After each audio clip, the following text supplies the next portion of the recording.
এইটো অসমীয়া জাতিৰ কাৰণে সঁচাকৈ অতি দুৰ্ভাগ্যজনক কথা আৰু যে এজন আমচুৰ নেতাই আহি পেলাই কংগ্ৰেছত যোগদান কৰাৰ পিছতেই তেওঁ উজনি অসমখনক তেওঁ ধুবুৰী বনাওঁ। ধুবুৰী মানে কি? আমি ধুবুৰী বুলি ক'লে কি বুজি পাওঁ? য'তে আজি 85% লোকে আজি আহি পেলাই বাংলাদেশী সন্দেহযুক্ত বাংলাদেশী আহি পেলাই ইয়াতে বসতি কৰিছে আৰু ধুবুৰীখনক তেওঁলোকে আনি পেলাই শিৱসাগৰ কৰিম বুলি কৈছে। গতিকে শিৱসাগৰ মানে কি বুজাইছে? শিৱসাগৰ মানে গোটেই উজনি অসমখনক বুজাইছে। আৰু সেই উজনি অসমখনৰ আমাৰ যি খিলঞ্জীয়া জনজাতি আছে, আমাৰ খিলঞ্জীয়া আমি যিসকল আছোঁ, তেওঁলোকক যদি তেওঁলোকে আনি পেলাই ধুবুৰী বনাম বুলি ক'ব পাৰিছে, তেতিয়াহ'লে সেই সাহস তেওঁলোকে ক'ত পালে? গগৈ তাত উপস্থিত আছে সভাপতি। তেওঁলোকে উপস্থিত আছে। তেওঁৰ মুখৰ বক্তব্য হৈছে, তেওঁ কৈছে যে তেওঁ বৰ অসমৰ কথা কৈছে। কি বৰ অসমৰ কথা ক'ব বিচাৰিছে? বৰ অসম মানে কাক বুজি পোৱা গৈছে? বৰ অসম মানে বাংলাদেশীসকলক বুজাই পোৱা গৈছে নেকি? গতিকে তেওঁ যিখিনি কথা কৈছে, তেওঁ কৈছে যে বৰ অসমৰ কথা কৈছে। তেওঁতো সাংবাদিকৰ আগত তাতকৈ বেছি একো কথা ক'বলৈ মনেই নকৰিলে। গতিকে মনে নকৰিলে মানে কিয়?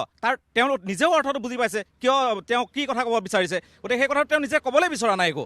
ৰেজাল্ট কৰিম চৰকাৰ হুই জি কোন হয় তেওঁ? তেওঁ কি ইয়াত কি বৰ অসম বনাবলৈ আহিছে? তেওঁ জানে নাই যে অসমীয়া মানুহৰ এই লাচিত বৰফুকনে মোগল খেদাৰ তেজ আছে?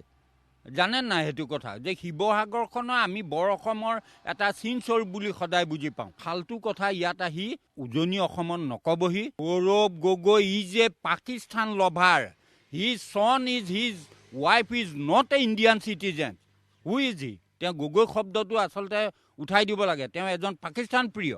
অসমখনক তই ধুবুৰী অসমখনৰ য'ত আমাৰ উজনি অসমৰ বিশেষকৈ যিখিনি আমাৰ জিলা আছে, যেনে আজি শিৱসাগৰ জিলাখন তই ধুবুৰী কৰিবলৈ বিচাৰিছ।